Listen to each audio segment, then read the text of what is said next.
It was in the spring, during the filming of Help, that John and Cynthia and George and Patty unwillingly took a leap into the future.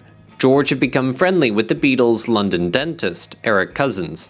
Teeth capping and dental cosmetic work had become a major preoccupation for the Beatles since they had become the most frequently photographed entertainers of their time.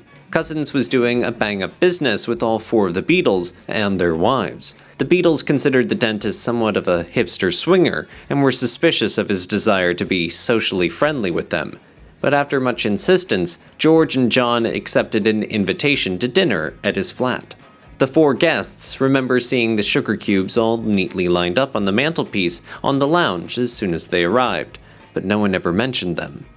Dinner conversation revolved around sex and an American fellow named Timothy Leary, whom none of the guests knew about save for John, who had only tangentially heard about a new, awesome drug called LSD. A dentist in London laid it on George, me and our wives without telling us at the dinner party at his house. He was a friend of George's and our dentist at the time. And he just put it in our coffee or something, yeah. He was saying, I advise you not to leave, and we thought he was all trying to keep us for an orgy in his house, and we didn't want to know, you know.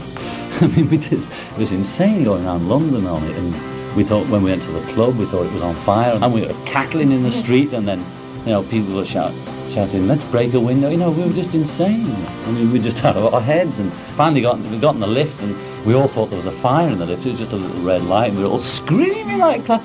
And the lift stops, and the door opens, and we were all going, ah!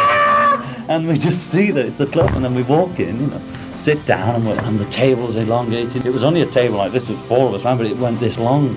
And then some singer came up to me and said, can I sit next to you? And I go, only if you don't talk! You know, like, because just couldn't think. And then George somehow or another managed to drive us home in his Mini, but we were going about 10 miles an hour, it seemed like 1,000. And I was getting all this sort of hysterical jokes coming out, like a speed, because I was always on that, till you know, and George was going, don't make me laugh! And, you know, God, it was just terrifying, but it was fantastic. And then George's house seemed to be like a big submarine. I was driving it, they all went to bed, I was carrying on, and they seemed to float above his wall, which was 18 foot, you know, I was right driving them. And that's how it happened.